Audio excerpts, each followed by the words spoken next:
तो last reaction में क्या पढ़ रहे थे इसमें, बताओ कोई एक। नो, अल्कोहल का SN1 रिएक्शन ही पढ़ रहे थे, बट अल्कोहल का केस देख रहे थे हम लोग वहां पे। और अल्कोहल में HX के साथ रिएक्शन देख रहे थे, HI HBr का हो चुका था, HCl के साथ स्टार्ट करना था वहां पे, reaction of alcohol with HCl, जो ठीक है। और ये काफी इंपॉर्टेंट पार्ट है तुम्हारा, ये मतलब बोर्ड के पॉइंट ऑफ व्यू से भी अगर देखो यहाँ पे है, जो हेलो अल्केन चैप्टर चल रहा है एंड हेलो एरीन्स, और नीट में तो फिर यही पूछता ही है यहाँ पे, reaction of alcohol with HCl, heading डाल चुके थे हम लोग वहां पे, reaction of alcohol with HCl।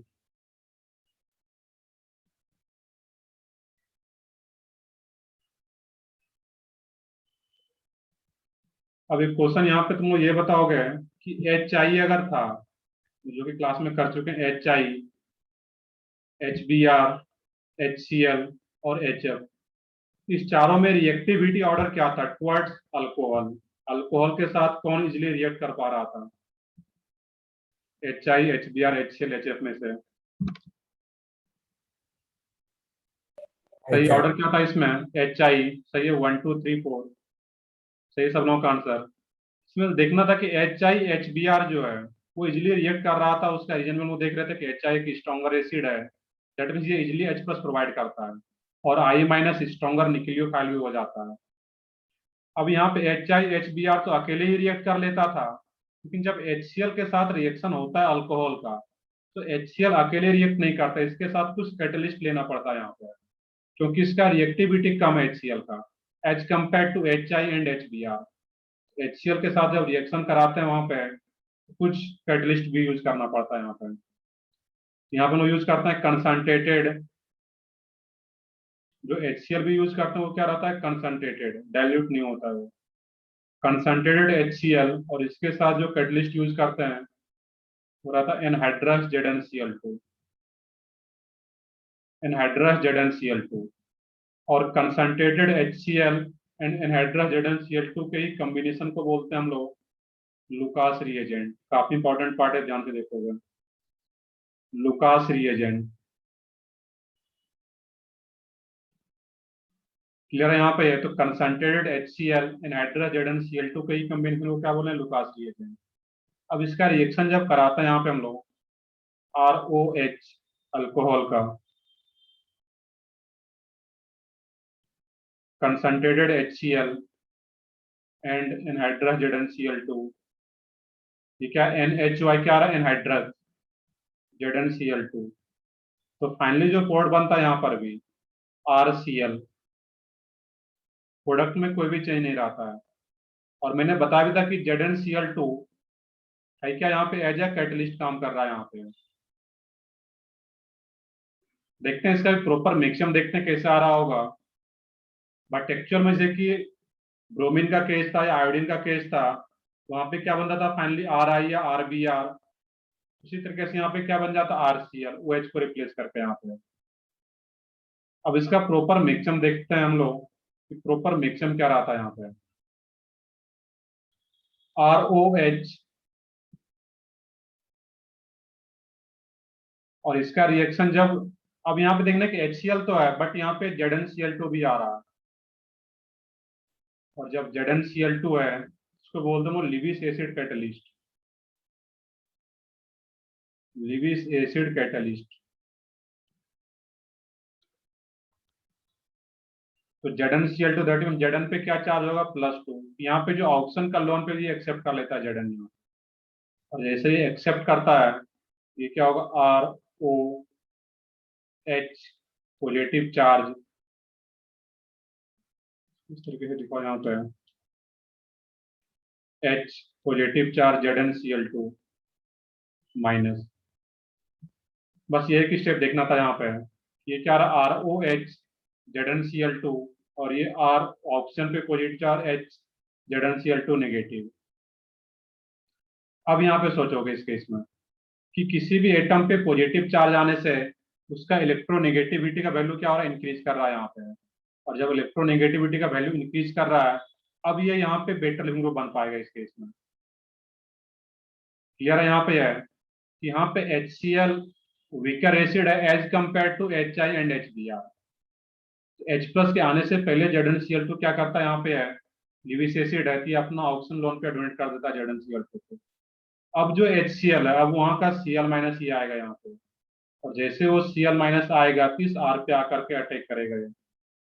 देखो एक मिनट, एक स्टेप और कर लो इसमें। यहाँ पे अब क्या होगा, यहाँ पे ऑक्सीजन पे पॉजिटिव चार्ज, हाइयर इलेक्ट्रोनेगेटिव तो पहले से था ऑक्सीजन, और भी इलेक्ट्रॉन का वैल्यू इंक्रीज हो चुका है।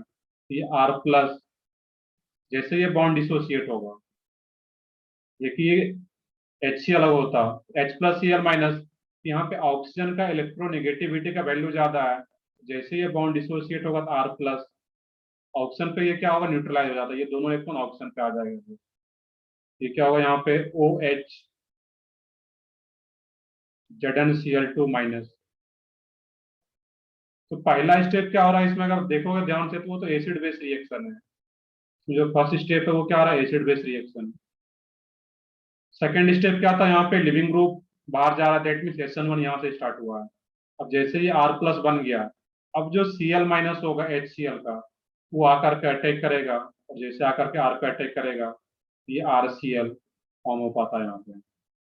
और अब जो यहाँ पे OH ZnCl2 माइनस था, तो जो HCl का H प्लस बच गया था, HCl का H प्लस जो था, तो वो OH के यहाँ पे H प्लस आएगा ये।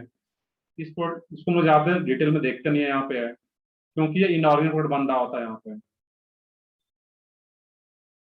पॉजिटिव चार्ज, और ये ZnCl2 माइनस, और फाइनली ये यहाँ पे वाटर बन के बाहर चला जाता है, तो वाटर प्लस ZnCl2। अब देखो यहाँ पे होता क्या एक्चुअल में, कि पहले ZnCl2 लिविस एसिड कैटलिस्ट है, जैसे ऑक्सीजन के लोन पे को एक्सेप्ट करता है, ऑक्सीजन पे पॉजिटिव चार्ज, और ये लिविंग ग्रुप यहाँ से बाहर चला जाता है, और जैसे R प्लस बन गया, HCl का Cl माइनस आता है और ये आकर का अटैक करता है, और फाइनली RCl बन जाता है। इस पार्ट में बहुत ज्यादा फोकस नहीं करते हैं यहाँ पे। जैसे ये ऑर्गेन कोड RCl बन गया यहाँ पे है, बट इसमें इंटरमीडिएट क्या बन रहा है, R प्लस। R प्लस का मीनिंग क्या है, कार्बोकेटाइन। यहाँ पर भी कार्बोकेटाइन इंटरमीडिएट फॉर्म हो रहा है, और ये याद हमेशा रखना है कि जहाँ कहीं भी एज ए इंटरमीडिएट कार्बोकेटाइन बन रहा है, तो वहाँ पे रीअरेंजमेंट हो सकता है। यहाँ पर भी हम लोग एग्जाम्पल देखें तो यहाँ पर भी रीअरेंजमेंट करा पाएंगे। पहले तो यहाँ तक कॉपी कर लो, फिर आगे देखते हैं हम लोग इसमें।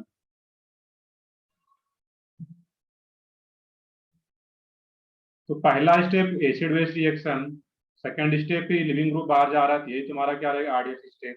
स्लो स्टेप यही है, और फिर लास्ट में न्यूक्लियोफाइल आकर के अटैक कर रहा है, जो SN1 का प्रोसेस होता है यहाँ पे।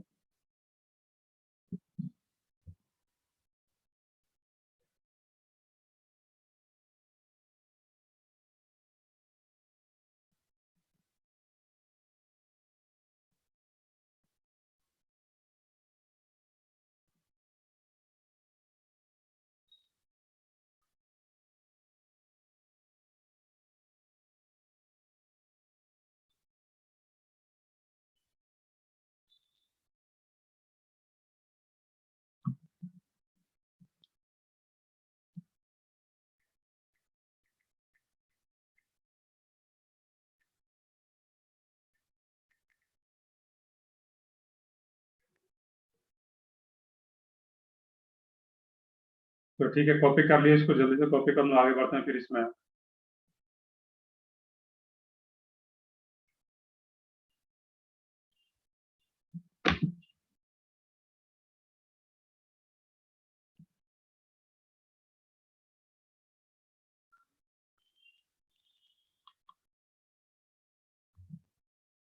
यहाँ पे ZnCl2 का रोल क्या है, लिविस एसिड कैटलिस्ट की तरह काम कर रहा है यहाँ पे। यहाँ पे जो OH है, इसको बेटर लिविंग ग्रुप बना रहा है यहाँ पे। वो कैसे बना रहा है यहाँ पे, जैसे यहाँ पे लोन पे डोनेट करता है, ऑक्सीजन पे पॉजिटिव चार्ज, अब ये क्या होगा, न्यूट्रलाइज होकर इजिली बाहर जा पाता है यहाँ पे। एक स्टेटमेंट यहीं पे नोट कर लेते हैं, the 1:1 mixture of the 1:1 mixture of concentrated HCl, इसका जो रेशियो रहता है वो क्या रहता है, 1:1। the 1:1 mixture of concentrated HCl and anhydrous ZnCl2 is called Lucas reagent.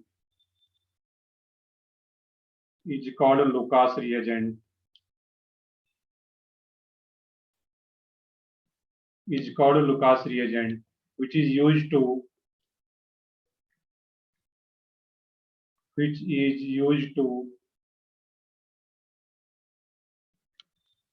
distinguish between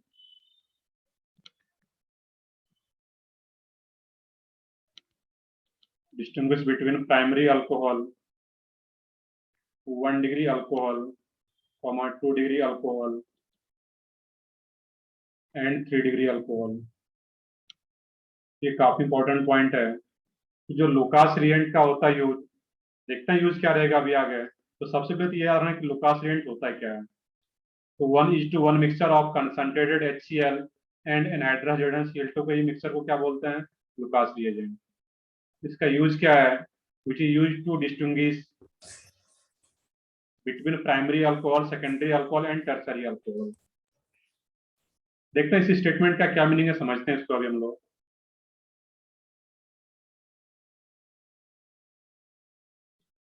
The 1:1 mixture of concentrated HCl and anhydrous ZnCl2 is called a Lucas reagent, which is used to distinguish between primary alcohol, secondary alcohol and tertiary alcohol।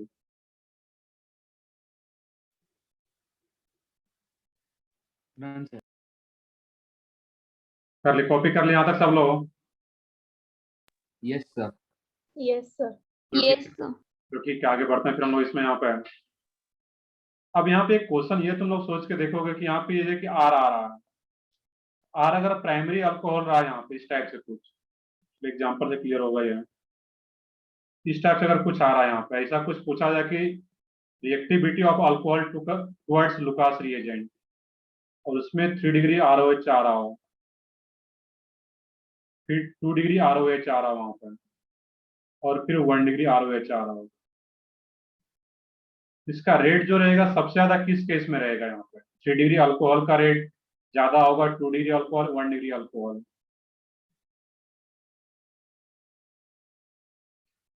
तो ठीक है, देखते हैं यहाँ पे कुछ लोगों का आंसर आ भी रहा है, काफी आसान सा भी है। नहीं देखोगे यहाँ पे एक्चुअल में क्या होता है, 3 degree alcohol, 2 degree alcohol, 1 degree alcohol. कुछ लोग है कि जिसना बता रहे 3 to 1 ऑर्डर, ये तुम्हारा डिग्री वाइज बता रहे तो सही है। देखो इसमें होता क्या एक्चुअल में, पीछे अगर मैं पेज पे करूँ, इसमें जो इंटरमीडिएट बन रहा है तुम्हारा, इसी RDS स्टेप, ये मैंने लिख भी रखा है कि RDS, रेट डिटरमाइनिंग स्टेप। और जब ये रेट डिटरमाइनिंग स्टेप आ रहा है यहाँ पे है, इस R का इसी स्टेप के बेसिस पर वो रेट डिटरमाइन कर पाएंगे। इसमें जो कार्बोकेटाइन बन रहा R+, वो जितना ज्यादा स्टेबल कार्बोकेटाइन बनेगा, और हम लोग जानते हैं SN1 में ये चीजें कि rate of SN1 directly proportional to stability of carbocation intermediate. ये कार्बोकेटाइन इंटरमीडिएट जितना ज्यादा स्टेबल होगा उसका रेट उतना ही ज्यादा रहेगा। यहाँ पे जो सबसे ज्यादा स्टेबल इंटरमीडिएट होगा वो किस केस में रहेगा तुम्हारा, 3 degree alcohol, 3 degree carbocation more stable than 2 degree than 1 degree. सही, बिल्कुल डिग्री वाइज है, वहां पे सही आ रहा है, 3 degree, 2 degree than 1 degree. Logic clear. अभी एग्जांपल भी देखते हैं हम लोग, बट यहाँ से लॉजिक क्लियर होना चाहिए। जब अल्कोहल होगा, अलग डिफरेंट अल्कोहल होगा, तो टुवर्ड्स लुकास रिएजेंट रिएक्टिविटी सबसे ज्यादा किससे रहेगा, 3 डिग्री अल्कोहल। तो एग्जांपल से भी देख लेते हैं हम लोग, CH3 देखते हैं एग्जांपल अभी है। एक पहले हेडिंग डाल लोगे यहाँ पे, लुकास रिएजेंट टेस्ट, बाकी म्यूट रखना है। अगर कुछ आसपास नॉइज हो रहा है तो म्यूट रखोगे खुद से। ठीक है, Lucas reagent test, Lucas reagent test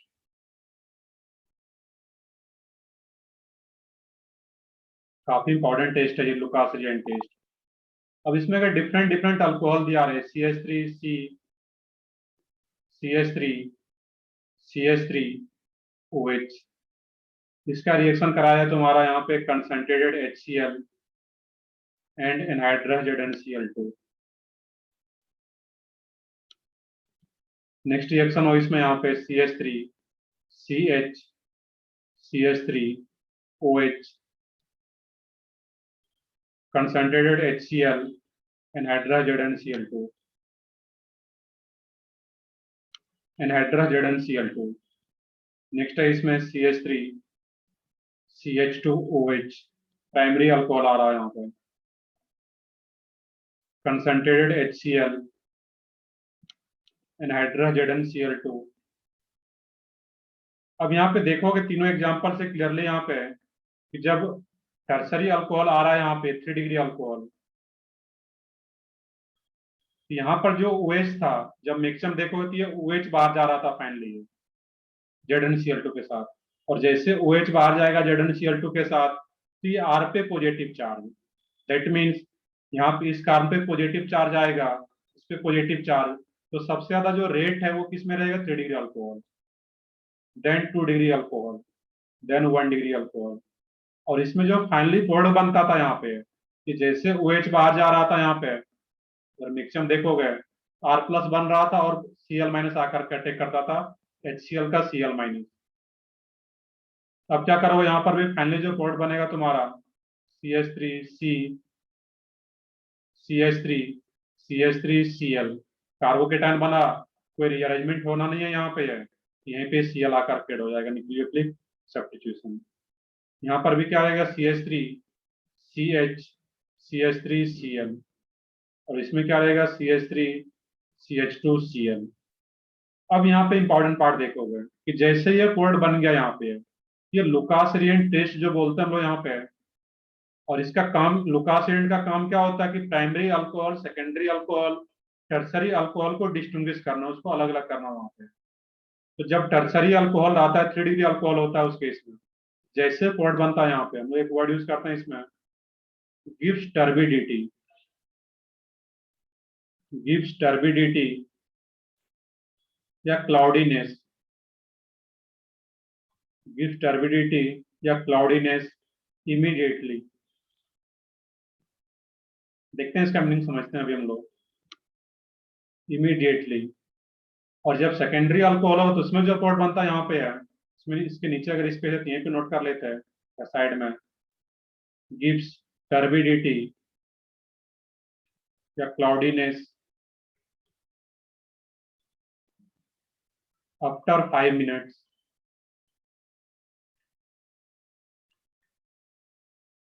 और लास्ट में अगर प्राइमरी अल्कोहल है तो इसका रेट सबसे कम रहता है, बहुत स्लो रिएक्शन रहता है विथ लुकास रिएजेंट। ये भी प्रोडक्ट बनाता है जो टर्बिडिटी दे पाता है, यहाँ पर भी गिव्स टर्बिडिटी या क्लाउडीनेस, दोनों में से जो वर्ड यूज करो यहाँ पे, gives turbidity after 30 minutes, after 30 minutes और लॉन्ग टाइम। अब इसको समझना है यहाँ पे। अब मान लिया कि तुम्हारे पास 3 डिफरेंट बीकर में अल्कोहल दिया गया है, एक में एक बीकर में प्राइमरी अल्कोहल है, एक में सेकेंडरी अल्कोहल, एक में टर्सरी अल्कोहल है। जब स्कूल में तुम लोग या कॉलेज में प्रैक्टिकल करोगे, हो सकता है ऐसा क्वेश्चन तुम्हें पूछा जाए कि प्राइमरी अल्कोहल है, सेकेंडरी अल्कोहल है, टर्सरी अल्कोहल है, अलग अलग बीकर में, तीनों को मुझे पता करना है कि किस बीकर में टर्सरी अल्कोहल है, किस बीकर में सेकेंडरी अल्कोहल है, और किस बीकर में तुम्हारा प्राइमरी अल्कोहल है। उसको कैसे डिस्टिंग्विश कर पाओगे? तो तुम्हारा आंसर होगा वहां पे, अगर याद रखोगे, वो लुकास-रिएंट टेस्ट से कर पाएंगे वहां पे। और लुकास-रिएंट टेस्ट होता है क्या, तो वो याद रखना पड़ेगा कि concentrated HCl and anhydrous Cl2 के ही कॉम्बिनेशन को क्या बोलते हैं, लुकास रिएजेंट। अब इस तीनों बीकर में जो अल्कोहल है, मुझे नहीं पता कि किस टाइप का अल्कोहल है किस बीकर में, तो तीनों का रिएक्शन क्या करोगे, तीनों का रिएक्शन करा दोगे लुकास रिएजेंट के साथ। और जिस बीकर में टर्सरी अल्कोहल होगा वो इमीडिएटली ये प्रोडक्ट बना लेगा, और उसमें इमीडिएटली टर्बिडिटी आ पाता है, क्लाउडीनेस। क्लाउडीनेस का मतलब क्या यहाँ पे आ रहा है कि मान लो कि वो ट्रांसपेरेंट बिल्कुल वाटर है, वहां पे कोई ट्रांसपेरेंट वाटर है, आफ्टर रिएक्शन उसमें क्या था, कुछ क्लाउडीनेस आ जाएगा। क्लियर है वहां पे, क्लाउडीनेस या टर्बिडिटी। दैट मीन्स कुछ वहां पे अब वो ट्रांसपेरेंट नहीं रह जाएगा, वहां पे कुछ धुंधलापन सा आ जाएगा वहां पे। तो जैसे वो टर्बिडिटी या क्लाउडीनेस तुम्हें दिखेगा, ये अगर इमीडिएटली दिख रहा है वहां पे, दैट मीन हम लोग समझ पाएंगे वो टर्सरी अल्कोहल ही रहा होगा। तभी वो लुकास रेंट के साथ रिएक्शन करने के बाद वो इमीडिएटली क्लाउडीनेस दे पा रहा है, क्लाउड क्लाउड क्लाउड के जैसा दिख पा रहा है वहां पे। जबकि अगर सेकेंडरी अल्कोहल होगा तो आफ्टर 5 मिनट वो टर्बिडिटी या क्लाउडीनेस शो करेगा वहां पे। और अगर प्राइमरी अल्कोहल होगा तो आफ्टर 30 मिनट या आफ्टर लॉन्ग टाइम के बाद वो टर्बिडिटी या क्लाउडीनेस आ पाता है वहां पे। क्लियर है यहाँ पे ये सब नोट को, इसको नोट करो, इस पे बेस में कुछ क्वेश्चन भी करते हैं तो अपने आप। सर इसके ऊपर इसकी टर्बिडिटी मतलब फिक्स रहती है क्या, मतलब 5 मिनट के बाद ही आएगा, कुछ आगे पीछे नहीं होता? नहीं, वो टर्बिडिटी अब एक आध 2 सेकंड आगे पीछे रहेगा, बट हम लोग उसको मेजर नहीं करते हैं। बट वो क्या रहता है, 5 मिनट के बाद ही टर्बिडिटी मतलब तुम्हें दिखेगा, लगेगा कि रिएक्शन कोई भी कराते तो वो क्या क्लाउड जैसा बन चुका होता है वहां पे। तो टर्बिडिटी जो होगा ये आफ्टर 5 मिनट, और ये जैसे लुकासेंट डालोगे टर्सरी अल्कोहल में, इमीडिएटली ये टर्बिडिटी तुम्हें दिखेगा, क्लाउड जैसा दिखेगा उसमें। और जो प्राइमरी अल्कोहल होगा ये आफ्टर 30 मिनट या आफ्टर लॉन्ग टाइम, उसके टाइम के बेसिस पे हम लोग समझ पाते हैं कि कौन सा अल्कोहल प्राइमरी है, कौन सा सेकेंडरी, कौन सा टर्सरी। और इसके पीछे का लॉजिक क्या है यहाँ पे, कि टर्सरी अल्कोहल क्यों इमीडिएटली टर्बिडिटी दे पाता है, क्योंकि इसका रेट ऑफ रिएक्शन सबसे ज्यादा हम लोग ऊपर में देख चुके थे। तो ठीक है, इसको कॉपी करो, फिर आगे देखते हैं। ये काफी इंपॉर्टेंट पार्ट था ये टेस्ट, लुकास रिएंट टेस्ट।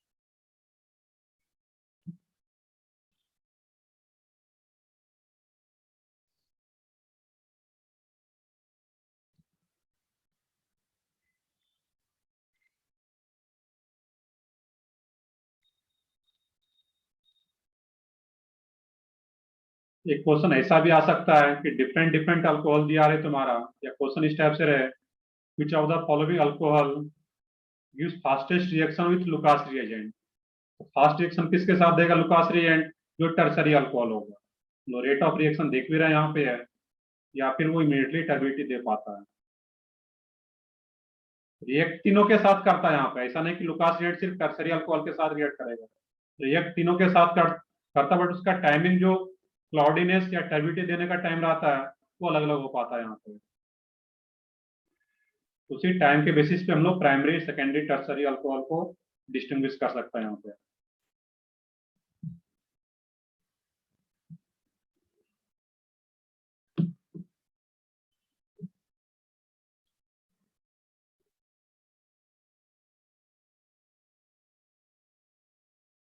तो ठीक है, हम लोग कुछ एग्जांपल्स भी देख लेते हैं यहाँ पे।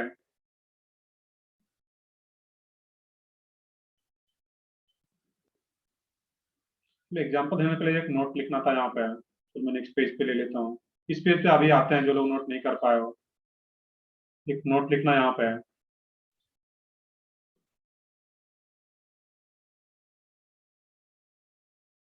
फिनॉल और enol does not give Lucas reagent test.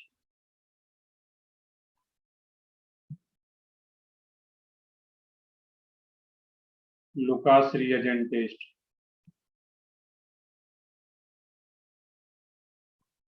ये काफी इंपॉर्टेंट पॉइंट है कि ये जो लुकास रिएजेंट टेस्ट आता है ओनली अल्कोहल के लिए आता है। फिनॉल एंड इनॉल ये टेस्ट नहीं दे पाता। फिनॉल क्या होता है तुम्हारा, बेंजीन के ऊपर OH लगा दिया जाए। और इनॉल क्या होता है तुम्हारा इसमें, कि कहीं भी इंजनल डबल बॉन्डेड कार्बन पे OH हो। तो OH ग्रुप तो यहाँ पर भी दिख रहा है, बट ये फिनॉल है और ये इनॉल है, ये नॉर्मल अल्कोहल नहीं है ये। यहाँ पे ये काफी इंपॉर्टेंट पॉइंट हो जाता है। इसका रीजन हम लोग देखेंगे आगे, जब फिनॉल भी पढ़ा लेंगे हम लोग। अब एक पॉइंट ये हम लोग क्लास में कर चुके हैं शायद, अगर कुछ याद हो, स्ट्रक्चरल आइसोमेरिज्म में OHCH3 आर्थोक्रिसॉल और एक बेंजाइल अल्कोहल हो, ये दोनों कंपाउंड के बीच में रिलेशन क्या है, कौन सा आइसोमर है ये दोनों, बताओ, कोई एक बताओ, याद हो कुछ। स्ट्रक्चरल आइसोमेरिज्म हम लोग ऐसा कुछ पढ़ चुके थे, आर्थोक्रिसॉल और ये बेंजाइल अल्कोहल, दोनों के बीच में रिलेशन क्या है, कौन सा आइसोमर, आइसोमर भी है। अब कौन सा आइसोमर बताना है तुम, मतलब कौन सा आइसोमर ये बताना है, बताओ बंक, पोजीशन सोच के बताओ। सही है, देवकी सही है, आयुष सही है, स्नेहल सही नहीं है, संस्कृति सही नहीं है। अब यहाँ पे ये चीजें तो मैं जाकर के एक बार देखोगे भी, स्ट्रक्चरल आइसोमेरिज्म में हम लोग जहाँ पे पढ़े थे फंक्शनल आइसोमर्स, तो फंक्शनल आइसोमर्स में एक स्टार लगा के मैंने वहां पे बताया हुआ है, ये दोनों कंपाउंड के बीच में जो रिलेशन होता है एक दूसरे का क्या रहता है, फंक्शनल आइसोमर्स। दिखने में लगता है कि ये भी अल्कोहल और ये भी अल्कोहल है, बट एक्चुअल में दोनों डिफरेंट फंक्शनल ग्रुप है, दोनों का केमिकल रिएक्शन अलग होता है, दोनों का जो टेस्ट होता है वो अलग अलग रहता है यहाँ पे। क्लियर है? यहाँ पे तुम्हें याद रखना होगा ये क्या होगा, फंक्शनल आइसोमर्स। तो जो लुकास-रिएन टेस्ट होता है only for alcohol, phenol and enol Lucas reagent test नहीं देता, उसके लिए अलग टेस्ट है, जो कि हम लोग जब फिनॉल का चैप्टर पढ़ होंगे आगे तो वहां पे आएगा वो। क्लियर है कि ये काफी इंपॉर्टेंट पॉइंट, इसको याद रखना था यहाँ पे। ऐसा नहीं कि OH दिख गया तो ये भी लुकास-रिएन टेस्ट दे देगा।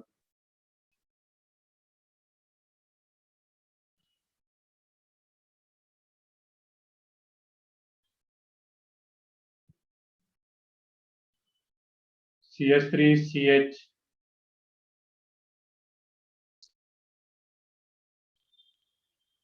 CH2OH concentrated HCl and address ZnCl। तो इसमें फाइनल प्रोडक्ट क्या बनेगा वो सोचना है तुम्हें।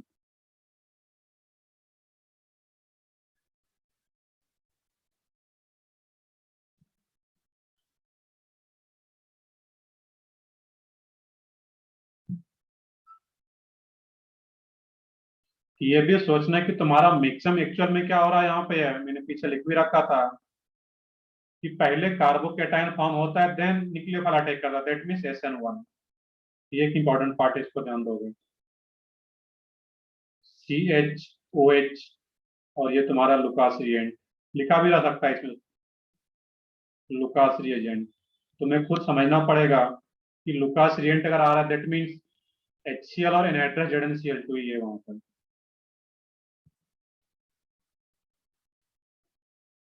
सोचो यहाँ पे क्या होगा कि OH है, ये OH पहले ZnCl2 के साथ,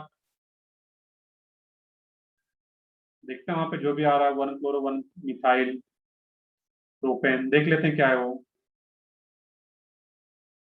तो पहले क्या हो, यहाँ पे तुम्हारा ये OH ZnCl2 के साथ बाहर चला जाता है ये ओवरऑल, जैसे इसको लोन पे डोनेट करेगा ये, और इस कार्बन पे positive charge CH3 CH CH3 CH2, और जैसे पॉजिटिव चार्ज आ गया अब क्या होगा इस केस में, यहाँ पे रीअरेंजमेंट, कार्बोकेटाइन बना दैट मीन रीअरेंजमेंट कराना है, सिंपल सा लॉजिक है। अब सही आ रहा है इसमें 2 क्लोरो 2 मिथाइल प्रोपेन, सही आ रहा है सब लोगों का। जैसे रीअरेंजमेंट कराओगे आपको ये याद हो जाना चाहिए, इतना रीअरेंजमेंट हम लोग करा चुके हैं। CH3 पॉजिटिव चार्ज, जहां पे पॉजिटिव चार्ज आया वहीं पे HCl का Cl माइनस आ जाता है यहाँ पे, और जैसे Cl माइनस आएगा यहाँ पे खुद से ऐड कर लो, यहाँ पे फाइनल कोड क्या रहेगा, CH3CCl CH3 IPS ने सब लिख सकते हो इसमें। अब यहाँ पे सिंपली लुकासिएंट दे दिया गया, और यहाँ पे जो सेकेंडरी अल्कोहल है यहाँ पे जो कार्बोकेटाइन बनेगा कोई भी रीअरेंजमेंट नहीं होगा, तो डायरेक्टली यहाँ पे कोड बन जाता है इस टाइप से CH CH3, और ये क्या आएगा तुम्हारा Cl। क्लियर है? यहीं पे जहाँ पे कार्बोकेटाइन फॉर्म होगा वहीं पे लुकासिएंट में जो HCl होगा उसका Cl माइनस आ जाएगा यहाँ पे।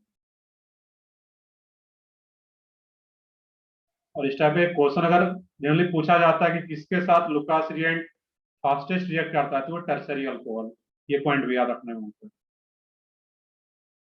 या सिर्फ अगर ऐसा क्वेश्चन पूछा जाए कि 4 डिफरेंट अल्कोहल दिया जाए किसके साथ लुकासिएंट रिएक्ट करता है, फास्टेस्ट वर्ड अगर नहीं भी दिया जाए और सब अल्कोहल ही है, तो वहां पे टर्सरी अल्कोहल को टिक करना है कि जो टर्सरी अल्कोहल होगा वही रिएक्ट कर पाता है इजिली वहां पे, बाकी का रेट काफी स्लो होता है। But generally fastest word use किया जाता है क्योंकि कोई कंफ्यूजन ना हो, क्योंकि रिएक्ट तो तीनों के साथ करता है।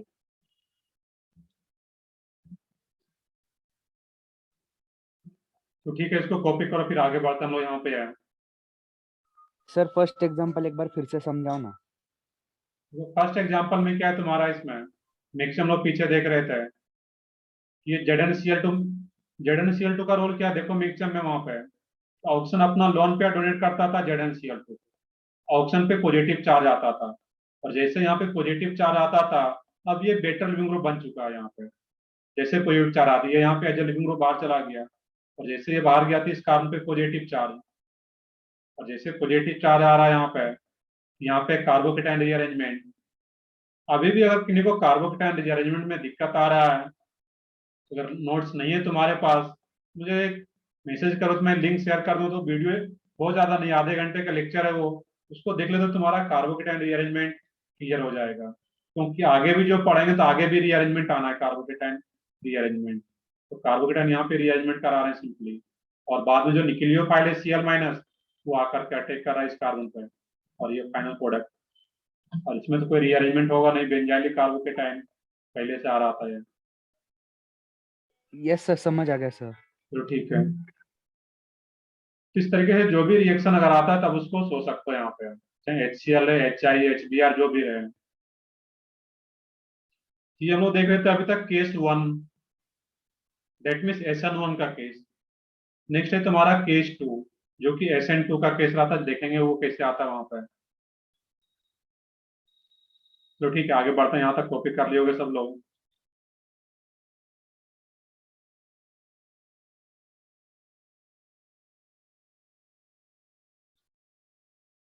तो देखते हैं यहाँ पे एक रीजन, यहाँ पे ये सोच सकते हो कि फिनॉल और जो इनॉल है, ये लुकास रिएन टेस्ट क्यों नहीं दे रहा है, इसका रीजन कुछ हम लोग क्लास में कर चुके थे स्टार्टिंग में basically.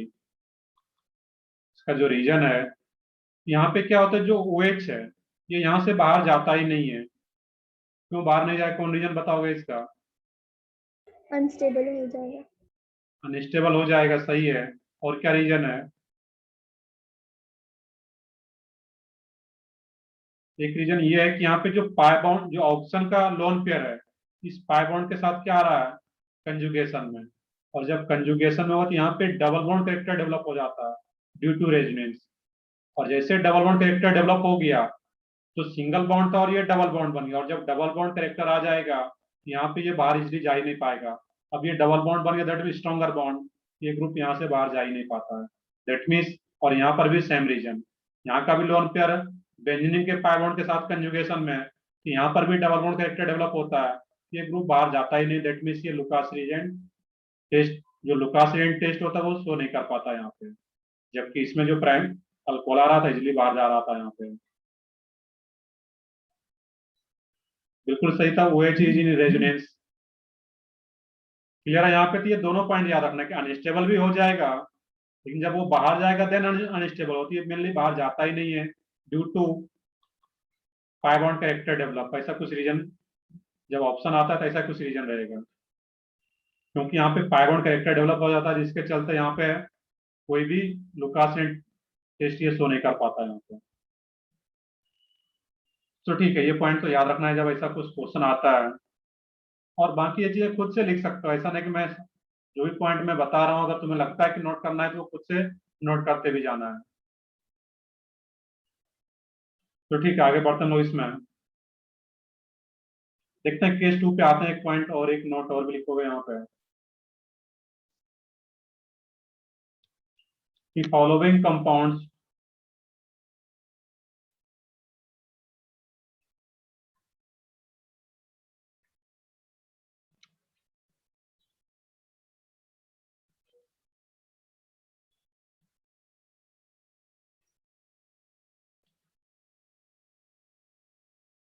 do not show SN1 reaction।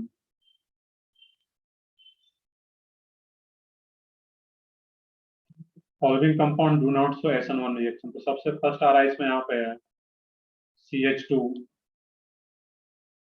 Double bond CH, और यहाँ पे कोई भी तुम्हारा हाइड्रोजन आ जाए या वो एक ग्रुप जो भी रहे, इंजिनल हाइड्रोजन रहता है तो मैं हाइड्रोजन ले रहा हूँ यहाँ पे। रीजन क्या होगा ये कम, चलो लिख लेते हैं यहाँ पे हम लोग पहले सबको, उसका रीजन भी देखते हैं सबका, जैसे हम लोग क्लास में एक्सप्लेन कर चुके हैं। यहाँ पे कोई हाइड्रोजन ग्रुप आ रहा हो तुम्हारा, इसके अलावा इस टाइप का कोई ग्रुप हो X,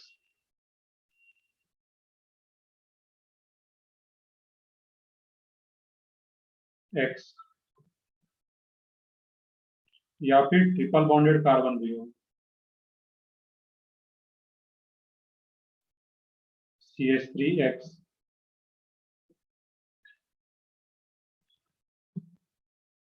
तो देखते हैं यहाँ पे, तो फर्स्ट कंपाउंड जो आ रहा है इसमें, ये SN1 रिएक्शन क्यों शो नहीं करता है, तो इसका रीजन समझना है यहाँ पे। यहाँ पे जो पहला रीजन है कि जो X होगा उसके पास एक लोन पेयर होगा, और जो हेलोजन है उसका जो लोन पेयर होगा पाई बॉन्ड के साथ रेजोनेंस स्टेबलाइज हो रहा है, और पाई बॉन्ड के साथ अगर रेजोनेंस स्टेबलाइज, तो यहाँ पे डबल बॉन्ड कैरेक्टर डेवलप हो जाता है, इसके चलते ही SN1 रिएक्शन शो नहीं कर पाता है। सेम रीजन यहाँ पर भी। थर्ड का रीजन कौन बताओगे कि SN1 क्यों शो नहीं करता है? क्योंकि ये तो लोन पेयर इसका कंजुगेशन नहीं आ रहा है पाई बॉन्ड के साथ। थर्ड का रीजन हम लोग क्लास में कर चुके हैं, थोड़ा सा इसमें लॉजिक सोचोगे।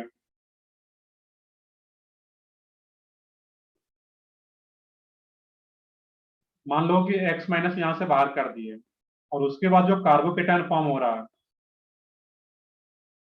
सही बिल्कुल स्नेहा, सही सब लोगों का, प्रिया सलोनी, सब लोगों का आंसर सही। तो वो क्या बन जाता है, जैसे यहाँ से X माइनस को बाहर करोगे, इस कार्बन पे पॉजिटिव चार्ज डेवलप हो जाएगा तुम्हारा, जो कि तो मैं दिखा देता हूँ शॉर्ट में, यहाँ पे है। और जैसे यहाँ पे पॉजिटिव चार्ज डेवलप होती है, क्या बन जाएगा तुम्हारा, एंटी एरोमेटिक, खुद से लिख भी लोगे। और जब एंटी एरोमेटिक बन गया, तो कोई भी कंपाउंड एंटी एरोमेटिक कभी भी नहीं बनना चाहता है। दैट मीन्स ये SN1 रिएक्शन शो नहीं कर पा रहा। क्लियर है? अब यहाँ पे जो फोर्थ है, यहाँ पे तो फोर्थ में जो यहाँ से भी अगर X माइनस को बाहर करोगे, ये ब्रिजहेड कार्बन पे पॉजिटिव चार्ज आ जाएगा, और ब्रिजहेड कार्बन पे भी पॉजिटिव चार्ज हाईली अनस्टेबल, ऐसा हम लोग कार्बोकेटाइन में पढ़ चुके हैं। रीजन क्या होता है इसका, बेसिकली यहाँ पे 3D फिगर है, ये अपवर्ड है, यहाँ पे ये जो बॉन्ड है वो अपवर्ड रहता है 3D में। लेकिन जैसे पॉजिटिव चार्ज आ गया, sp2 हाइब्रिडाइजेशन, और sp2 हाइब्रिडाइजेशन आ जाने के चलते उसका शेप क्या हो जाएगा, ट्राइगोनल प्लेनर।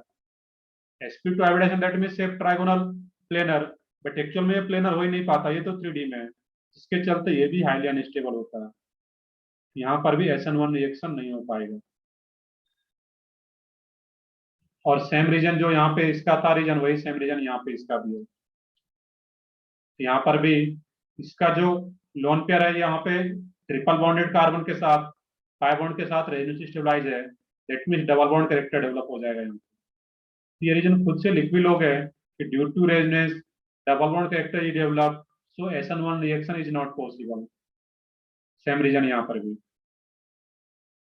अब देखने की जो लास्ट का दो जो एग्जांपल है, इसमें तो कार्बोकेटाइन स्टेबल बन पाता है, इसका रीजन जो है SN1 शो नहीं करने का, तो अभी लोग SN2 में देखेंगे, जस्ट जो अभी केस हम लोग स्टार्ट करेंगे। क्लियर है? ये भी SN1 शो नहीं करता है, इसका रीजन ये है कि SN1 ना शो करके SN2 शो करता है, जो कि अभी हम लोग केस स्टार्ट कर रहे हैं।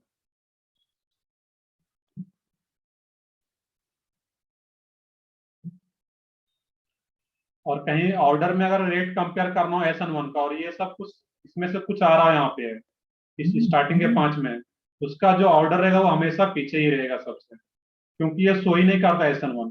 फिर भी ऑर्डर में दे रखा है तो सबसे लास्ट में रखेंगे।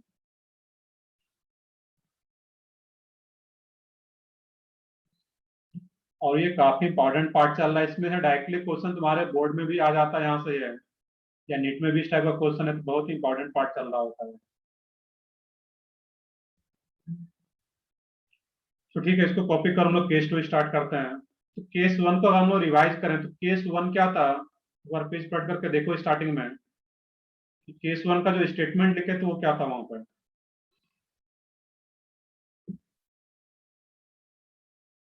और बताओ कोई एक केस 1 का जो स्टेटमेंट था, जहाँ पे केस 1 स्टार्ट किए हुए थे, वो था क्या एक्चुअल में।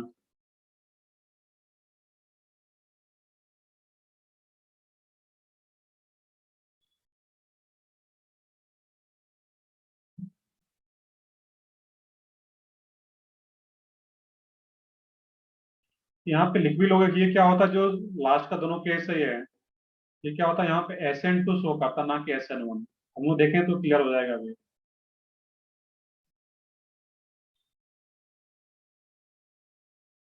कॉपी कर लिया यहाँ तक सब लोग? देखते हैं केस 2 स्टार्ट करते हैं, तो वहां पे मैं एक्सप्लेन करता हूँ। तो ठीक है, आगे बढ़ते हैं हम लोग इसमें। यहाँ पे केस 2, केस 1 को अगर देखोगे ध्यान से, तो केस 1 में पहले क्या था, लिविंग ग्रुप को बाहर कर रहे थे, देन न्यूक्लियोफाइल ऐड हो रहा था। सही statement. If leaving group is removed first then nucleophile is added. यहाँ पे उसका जस्ट मैंने बताया था कि ओवरऑल 3 प्रोसेस रहता है यहाँ पे। जो जनरल रिएक्शन था तुम्हारा इसमें, देखिए आर एक्स था, और ये कोई न्यूक्लियोफाइल है, और फाइनली प्रोडक्ट क्या बनता था यहाँ पे तुम्हारा, आर एन यू, और ये एक्स माइनस। ये न्यूक्लियोफाइल से एक्स को सब्स्टिट्यूट किया जा रहा था, रिप्लेस किया जा रहा था। इसका टोटल कितना प्रोसेस हो सकता है? तो पहला जो प्रोसेस हम लोग पढ़े यहाँ पे, कि पहले लिविंग ग्रुप बाहर चला जाए, जो हाइड्रोजन है यहाँ पे या जो भी लिविंग ग्रुप है, तो जैसे बाहर जाएगा देन न्यूक्लियोफाइल अटैक करे। दैट मीन 2 प्रोसेस और 2 स्टेप हो रहा है यहाँ पे। तो पहला प्रोसेस, लिविंग ग्रुप पहले बाहर जा रहा है, देन न्यूक्लियोफाइल ऐड हो रहा है। दूसरा जो केस है यहाँ पे कि leaving group as well as nucleophile, एक साइड से न्यूक्लियोफाइल भी ऐड हो रहा है और एक साइड से लिविंग ग्रुप बाहर जा रहा है, साथ में प्रोसेस हो रहा हो। और तीसरा प्रोसेस क्या हो सकता है, जो कि लास्ट प्रोसेस रहेगा, कि पहले न्यूक्लियोफाइल आकर के एड ही हो जाए, देन लिविंग ग्रुप बाहर जाए। वो देखेंगे क्या कंडीशन रहेगा। तभी हम लोग सेकेंड केस जो रहेगा, इफ लिविंग ग्रुप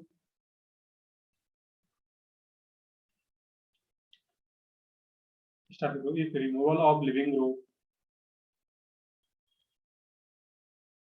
मतलब क्या leaving group, if removal of living group and attack of nucleophile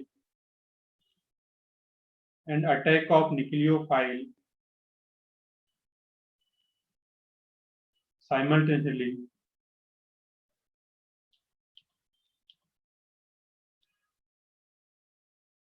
एक साथ प्रोसेस हो दोनों यहाँ पे।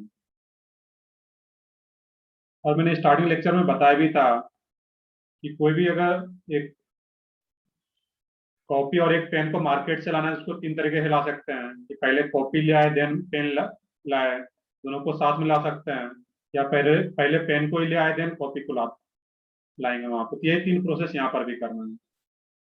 तो जो सेकेंड केस है, किसमें जो रिमूवल ऑफ लिविंग ग्रुप होगा एंड अटैक ऑफ न्यूक्लियोफाइल, वो क्या हो यहाँ पे साइमल्टेनियस प्रोसेस हो वहां पे।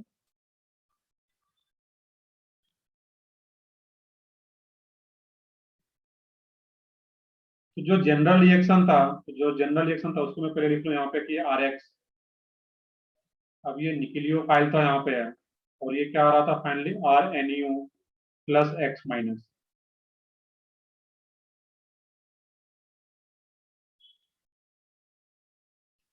अब इसी का मैक्सिमम हम लोग देखना है कि केस 2 के अकॉर्डिंग, इसके अकॉर्डिंग इसका मैक्सिमम देखना है यहाँ पे। ये तो जनरल रिएक्शन है हमारा। ये क्या रहा, मैकेनिज्म। तो पहला जो प्रोसेस है इसमें यहाँ पे कि आर एक्स है। अब ये यहाँ पे बॉन्ड क्या होता है, डिसोसिएट होना शुरू होता है।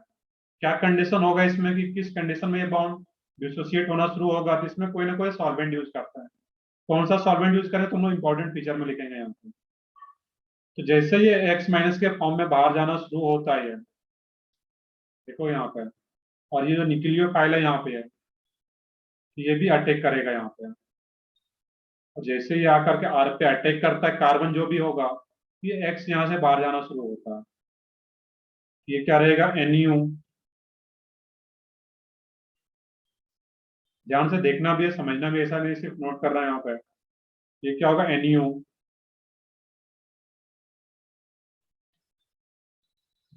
और ये क्या हो रहा है यहाँ पे, एक्स।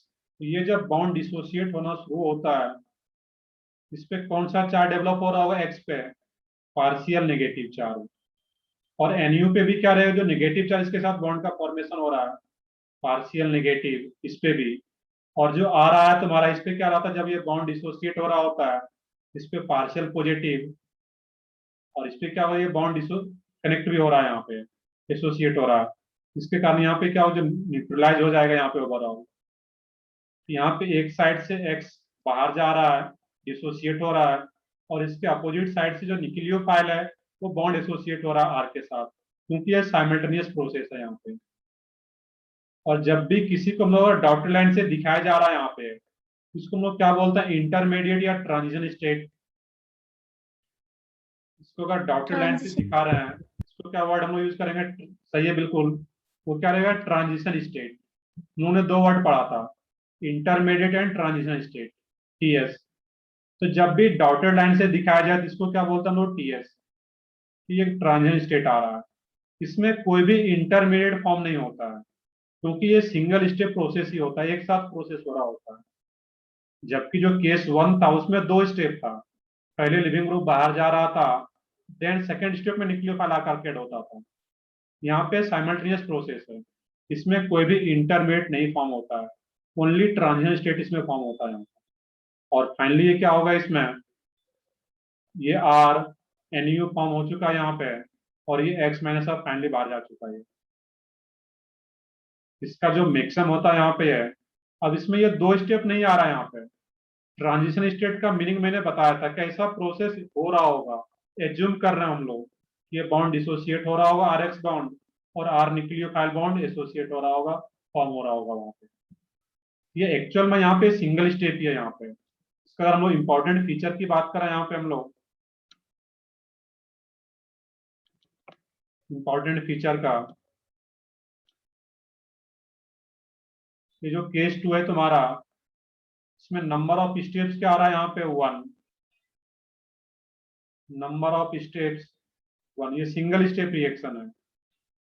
जब भी सिंगल स्टेप रिएक्शन आता है तो उसमें सिर्फ ट्रांजिशन स्टेट बनता है, कोई भी इंटरमीडिएट फॉर्म नहीं होता है। और ये सारी चीजें तुम्हें केमिकल काइनेटिक्स में बताया जाएगा, क्योंकि ये रेट ऑफ रिएक्शन से कहीं ना कहीं रिलेटेड होता है, तो फिर केमिकल काइनेटिक्स में चीजें आता है तुम्हें। बट इतना भी याद रखना है कि जब भी सिंगल स्टेप है तो उसमें कोई भी इंटरमीडिएट नहीं बनता है, वहां पे डाइक्लोपोड बनता है। और टीएस तो यहाँ पे सिर्फ हम लोग एज्यूम कर रहे थे कि ऐसा कुछ रिएक्शन हो रहा होगा बीच में यहाँ पे। तो नंबर ऑफ स्टेप्स क्या आ गया, 1, no intermediate only transition state, step लिख सकते हो यहाँ पे, proceed through transition state. TS का मतलब क्या आ रहा है, ट्रांजिशन स्टेट, नो इंटरमीडिएट।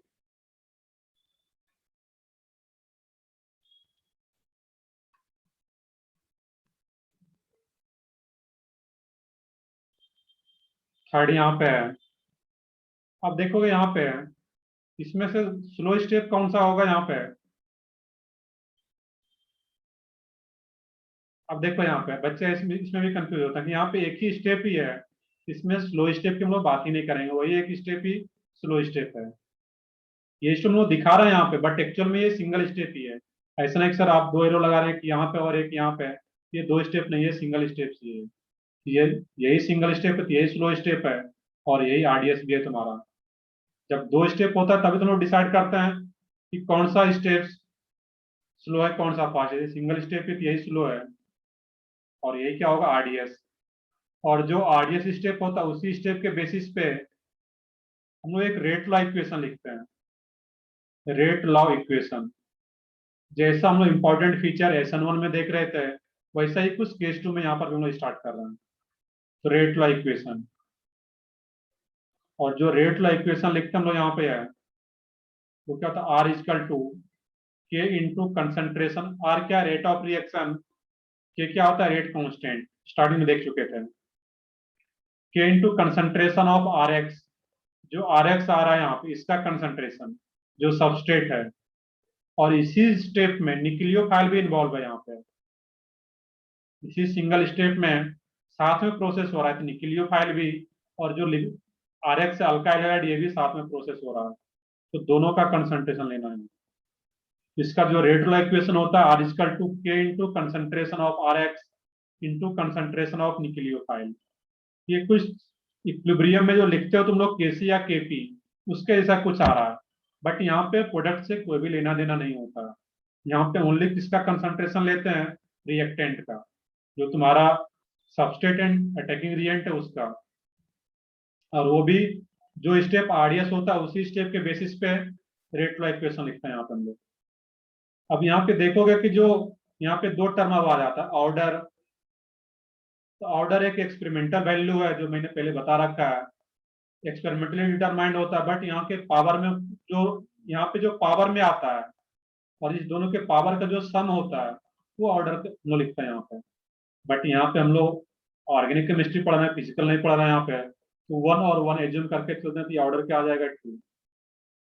और इसका जो इंपॉर्टेंट है यहाँ पे मोलिकुलरिटी,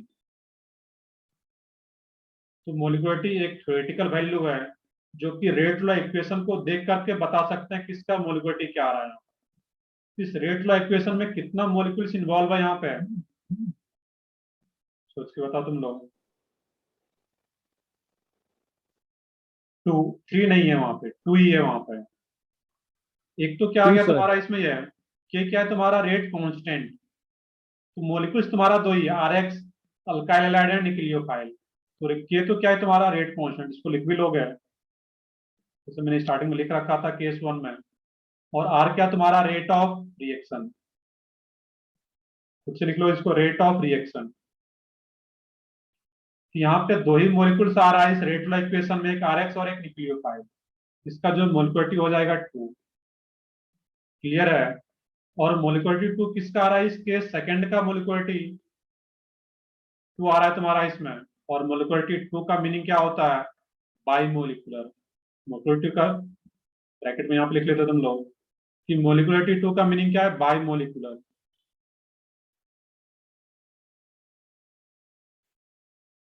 बाई मोलिकुलर कंप्लीट कर लेते इसको, बाई मोलिकुलर। और हम लोग पढ़ क्या रहे हैं, स्टार्टिंग हेडिंग क्या था, निक्लियोफिलिक सब्स्टिट्यूशन। और केस 2 का मोलिकुलरिटी क्या आ गया 2, इसको हम लोग क्या बोल सकते हैं, बाई मोलिकुलर निक्लियोफिलिक सब्स्टिट्यूशन। यहाँ पे हेडिंग स्टार्टिंग में लिख लेते, जहाँ पे केस 2 लिखे हो इसी के ऊपर में यहाँ पे केस 2 एक्चुअल में कौन सा केस है, SN2 का केस है यहाँ पे। इसके ऊपर जो तुम्हारा स्पेस होगा तो इस टाइप से बोल्ड में लिख लोगे SN2। क्लियर है, तो केस 2 के ऊपर में ही बोल्ड में लिख लोगे SN2। और SN2 का भी स्पेस है वहां पे, तो वहीं पे फुल फॉर्म भी लिख लोगे। SN2 का फुल फॉर्म क्या, 2 पावर 2 की 2 का मीनिंग क्या यहाँ पे है, bimolecular. 2 power bimolecular, bimolecular nucleophilic substitution reaction, खुद से लिख लो यहाँ पर, bimolecular nucleophilic substitution reaction.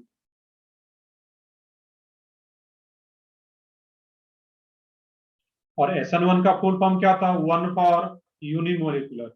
और यहाँ पे ये SN2 का केस आ रहा है, ये क्या होगा, by molecular nucleophilic substitution reaction. तो यहाँ तक कॉपी करो, फिर आगे देखते हैं हम लोग।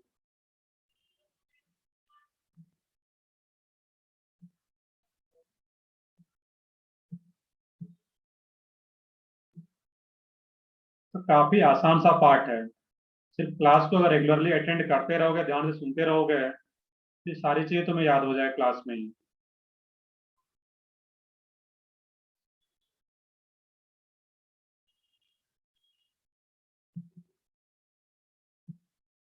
SN2 for bimolecular nucleophilic substitution reaction.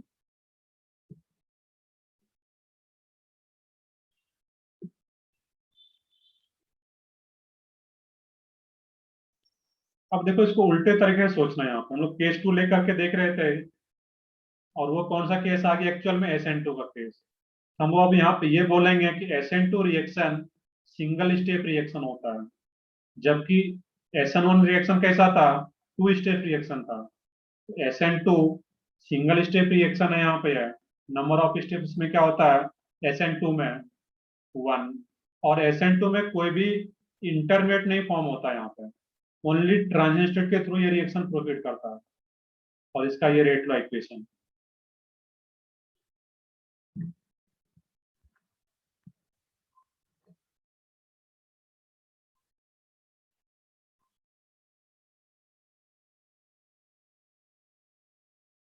कर ले, कॉपी कर ली सब लोग यहाँ तक, यस सर। Yes sir. तो ठीक है आगे बढ़ते हैं फिर हम लोग इसमें। अब एक क्वेश्चन यहाँ पे पूछा जाए इस टाइप, जो कि हम लोग SN1 में भी किए थे, वही सेम क्वेश्चन अगर यहाँ पर करते हैं हम लोग।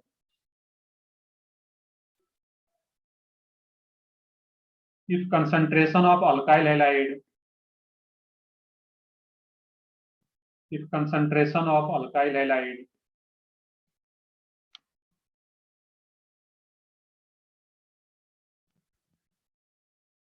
is doubled and concentration of nucleophile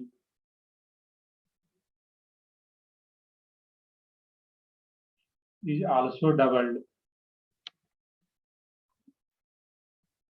then rate of SN2 reaction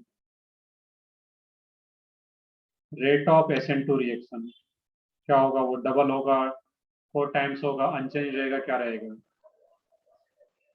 4 time. सही है सब लोगों का आंसर? नहीं, डबल नहीं होगा, वो क्या रहेगा उसमें? 4 टाइम्स। वो क्या हो जाएगा? 4 टाइम्स। क्यों 4 टाइम्स? वो रेट लॉ इक्वेशन देखना है। रेट लॉ इक्वेशन को देखोगे, ये रेट लॉ इक्वेशन में दोनों आ रहा है यहाँ पे। जबकि SN1 का रेट देखोगे, वहां पे RDS में जब रेट लॉ इक्वेशन लिखे थे SN1 में, वहां पे न्यूक्लियोफाइल इन्वॉल्व नहीं हो रहा था। यहाँ पे SN2 में दोनों इन्वॉल्व हो रहा है, और दोनों एक साथ इन्वॉल्व हो रहा है यहाँ पे है, तभी वो क्या हो पाएगा? यहाँ पे SN2 का केस हो पा रहा है। यहाँ पे क्या हो जाता है इस केस में? 4 टाइम्स। प्रॉपर किसको कैसे सॉल्व करोगे अगर एग्जाम में आ जाता है यही बोर्ड वगैरह में? R equal to K into concentration of RX, that means alkyl halide और निक्लियोफाइल। और RX का कंसंट्रेशन मान लो कि कुछ X आ रहा है और इसका भी X था स्टार्टिंग में, ये क्या आ जाए? K इंटू X कंसंट्रेशन दोनों का। अब बोला क्या जा रहा है कि वो जब डबल हो जाए, K इंटू 2X, और ये भी क्या हो जाए? इसका भी कंसंट्रेशन, या इसको Y मान लो, एक का कंसंट्रेशन Y हो न्यूक्लियोफाइल का स्टार्टिंग में, और एक का X हो। जब न्यूक्लियोफाइल का भी कंसंट्रेशन डबल हो रहा है, दैट मीन्स 2Y। ये क्या था तुम्हारा? K इंटू, या इस टाइप लिख लेते हैं, 4 इंटू K इंटू XY। इसके कंपेरिजन में तुम्हारा क्या हो गया? 4 टाइम्स हो रहा है। ये क्या आंसर आ जाता? 4 टाइम्स। ये तो प्रॉपर जब सॉल्व करना होगा तो फिर इस टाइप से, बाकी सिंपली ये डबल हो रहा है, ये भी डबल हो रहा है, तो मल्टीप्लाई होता है 2 इंटू 2, 4 टाइम्स आ जाता है। क्लियर है? तो SN1 का भी हम लोग देखे हुए थे और ये SN2 का देख रहे थे। यहाँ पे जब SN1 था, SN1 जब दोनों का कंसंट्रेशन डबल भी हो रहा था, वो सिर्फ अल्काइल हैलाइड के कंसंट्रेशन पे डिपेंड करता था SN1 रेट। तो ठीक है, ये तो अलग क्वेश्चन आ गया। इसमें जो हम लोग फीचर देख रहे थे, ये थर्ड पॉइंट आ गया था, फोर्थ पॉइंट, उसको तो अलग से एज ए क्वेश्चन लिख लेते हैं यहाँ पे। फोर्थ पॉइंट आ रहा है इसमें, यहाँ पे reactivity in terms of leaving group, या उससे पहले यहाँ देखते हैं पॉइंट लिखते हैं बाद में। Nature of nucleophile, nature of nucleophile. यहाँ पे न्यूक्लियोफाइल का जो नेचर हो, स्ट्रॉन्ग या वीक हो, वो सोच के बताना है तुम्हें। SN1 में कैसा यूज करते थे? वीक। अब यहाँ पे क्या होगा? स्ट्रॉन्ग। सही है सब लोगों का? इसमें स्ट्रॉन्ग न्यूक्लियोफाइल यूज करेंगे हम लोग। क्यों स्ट्रॉन्ग? क्योंकि यहाँ पे क्या हो रहा है प्रोसेस, SN1 में पहले लिविंग ग्रुप को बाहर बाहर होने का वेट करता था, देन न्यूक्लियोफाइल अटैक करता था। अब यहाँ पे लिविंग ग्रुप के बाहर जाने का वेट नहीं कर रहा है, और ये लिविंग ग्रुप के बाहर जाने का वेट कब नहीं करेगा? जब न्यूक्लियोफाइल तुम्हारा स्ट्रॉन्ग होगा। जब न्यूक्लियोफाइल स्ट्रॉन्ग होगा तो ये अटैक भी करेगा और लिविंग ग्रुप को भी बाहर करेगा, साथ में प्रोसेस होगा ये। तो नेचर ऑफ न्यूक्लियोफाइल जो होगा यहाँ पे स्ट्रॉन्ग। और स्ट्रॉन्ग न्यूक्लियोफाइल में कौन सा न्यूक्लियोफाइल आता है? जो भी नेगेटिवली चार्ज न्यूक्लियोफाइल है, वो तुम्हारा स्ट्रॉन्ग कैटेगरी में, और वो क्या आ जाएगा तुम्हारा? OH माइनस, C2OH5 टाइप से, इसमें OH minus, CH3 minus, X minus. X minus तो यहाँ पे हम लोग अल्काइल तो एज ए लिविंग ग्रुप रहा था, उसको मतलब यहाँ पे Cn minus, NH2 minus, ethoxide हो, अल्कोक्साइड, जो भी आ रहा है इसमें, एक्सेट्रा। सिंपल सा है कि स्ट्रॉन्ग न्यूक्लियोफाइल कब बोलेंगे? जब वो निगेटिवली चार्ज न्यूक्लियोफाइल हो, निगेटिव चार्ज आ रहा हो, lone pair with negative charge, और सिर्फ लोन पेयर हो, वहां पे कोई नेगेटिव चार्ज नहीं, तो वो क्या रहता है? न्यूट्रल न्यूक्लियोफाइल, और वो जनरली वीक के कैटेगरी में रहेगा वहां पे, न्यूट्रल न्यूक्लियोफाइल। यहाँ पे एज ए न्यूक्लियोफाइल जनरली ये सब यूज किया जाता है यहाँ पे। क्लियर है? नेक्स्ट है यहाँ पे नेचर ऑफ सॉल्वेंट।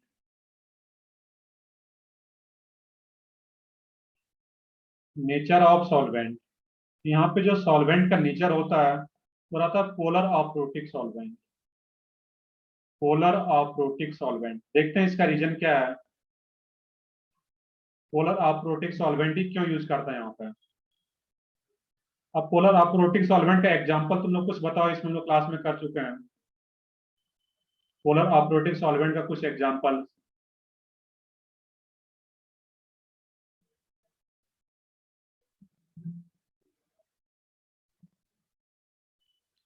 डीएमएसओ सही है बिल्कुल, डीएमएफ सही बिल्कुल। यहाँ पे उसके अलावा भी है कि ईथर आ रहा हो, THF टेट्राहाइड्रोक्यूरॉन हो, उसमें भी ऑप्शन से कोई भी हाइड्रोजन डायरेक्टली कनेक्टेड नहीं होता है। एसीटोन आ जाए तुम्हारा, DMSO,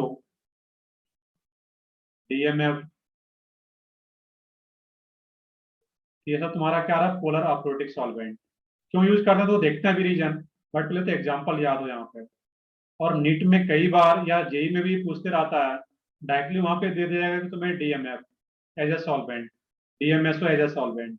तो जहां भी ये तुम्हें दिख जाए तो क्लिक करना चाहिए कि ये कैसा सॉल्वेंट है, पोलर अप्रोटिक सॉल्वेंट। क्लियर है? अब नेक्स्ट क्वेश्चन आता है कि सर जब हम लोग SN1 रिएक्शन देख रहे थे उसमें क्या रहा था, वहां पे पोलर अप्रोटिक सॉल्वेंट ले रहे थे, यहाँ पे पोलर अप्रोटिक सॉल्वेंट क्यों लेते हैं? तो उसका रीजन यहाँ पे ये है कि कोई भी एक एग्जांपल ले लो, एसीटोन या DMF या DMSO, CH3, C double bond O, CH3।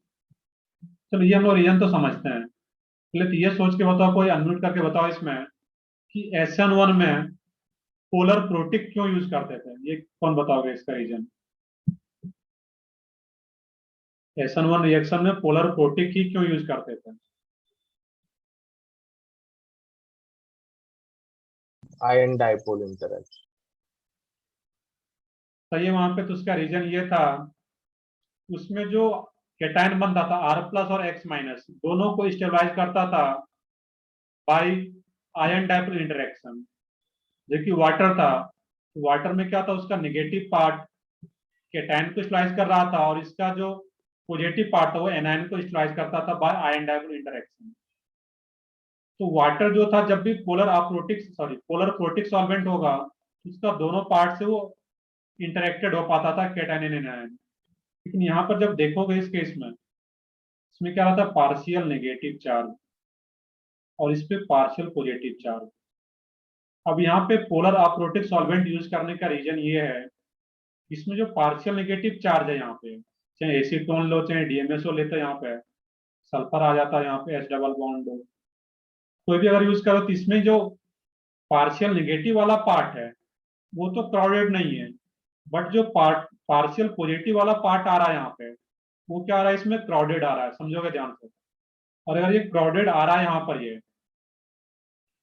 ये क्या करता है यहाँ पे है, जो पार्शियल पॉजिटिव वाला पार्शियल नेगेटिव वाला पार्ट है पोलर अप्रोटिक सॉल्वेंट का, वो न्यूक्लियोफाइल के साथ जब इंटरेक्टेड होता है तो वो क्या करेगा, एक दूसरे को रिपेल ही करेगा यहाँ पे।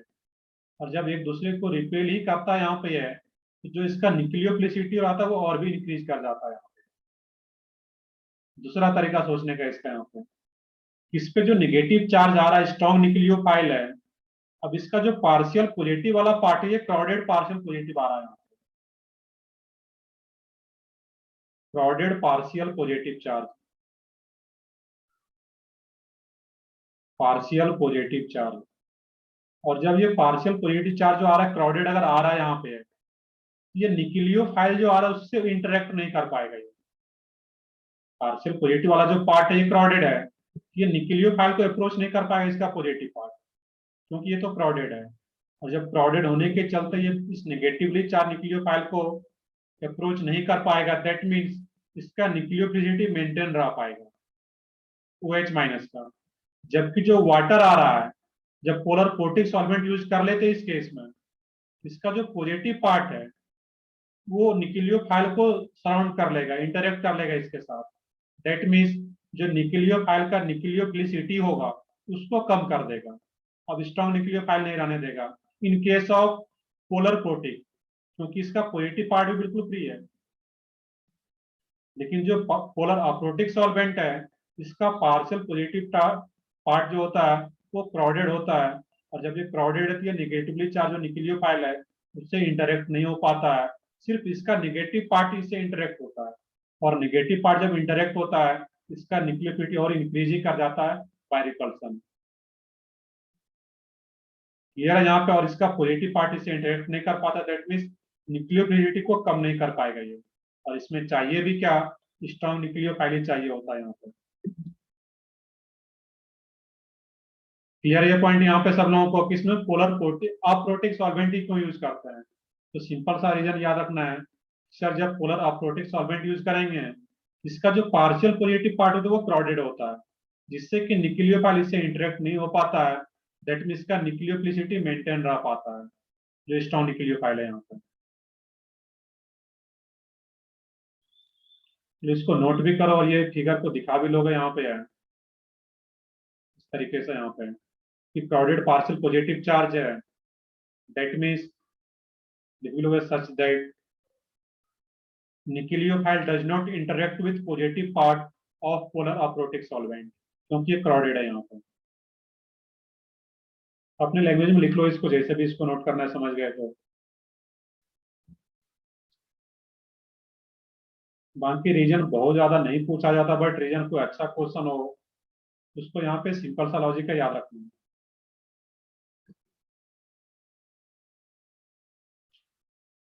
तो दोनों में कंपेयर भी कर पा रहे होगे तुम लोग, केस 1 जो SN1 का केस था और ये SN2 का केस, इसमें न्यूक्लियोफाइल भी स्ट्रॉन्ग यूज करते हैं SN2 में, सॉल्वेंट भी डिफरेंट होता है, इसमें पोलर अप्रोटिक सॉल्वेंट यूज कर रहे हैं हम लोग यहाँ पर।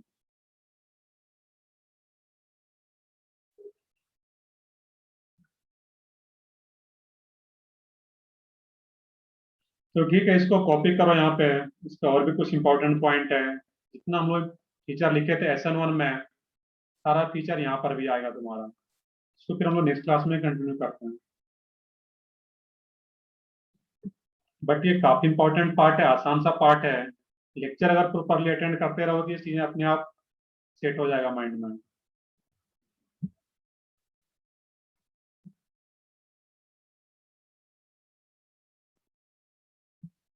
बाकी तुम्हारा होमवर्क अगर करना चाहो, हेलो एल्केन्स का मॉड्यूल मिल चुका है सब लोगों को, उसमें section A and section B, SN1 का सेक्शन बी, सेक्शन ए तो बेसिक्स ऑफ रिएक्शन मैक्सिमम का है, और सेक्शन बी SN1 का, तो सेक्शन भी कर सकते हो। बाकी हाइड्रोकार्बन का DPP कंप्लीट कर लोगे, क्योंकि पिछले लेक्चर में कोई भी प्रॉपरली सॉल्व नहीं कर पाए थे, एक हम लोग अभी बाद में एक लेक्चर रखते हैं उसका, क्योंकि DPP को भी प्रॉपरली डिस्कस कर पाए। चलो ठीक है, कॉपी करो, फिर नेक्स्ट क्लास में उसको कंटिन्यू करते हैं इसको।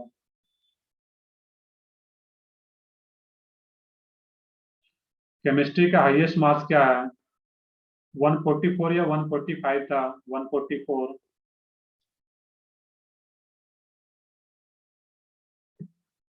बाकी नेक्स्ट इसमें इसी वीक से मैं करता, इसी टेस्ट है, बट जब तुम्हारा नेक्स्ट वीक से जब अगला टेस्ट होगा, जब फिजिक्स का भी जब प्रॉपरली पेपर होगा, तो तुम्हारा स्कोर ग्रुप पे भी शेयर किया जाएगा और ये PDF भी शेयर किया जाएगा, जो कि तुम एनालाइज कर पाओ क्या गलती किए हो एग्जाम में। तो प्रॉपर एनालिसिस भी कंपलसरी होता है तुम लोगों के लिए। तो नेक्स्ट टेस्ट है तुम्हें प्रॉपरली पूरे जो PDF होगा बायोलॉजी केमिस्ट्री एंड फिजिक्स का, वो भी ग्रुप पे शेयर किया जाएगा, एंड तुम्हारा रैंक जो होता है स्कोर वो भी शेयर किया जाएगा। तो ठीक है, कॉपी कर लियो सब लोग यहाँ पे, सेशन में यहीं पे एंड करता हूँ फिर अभी।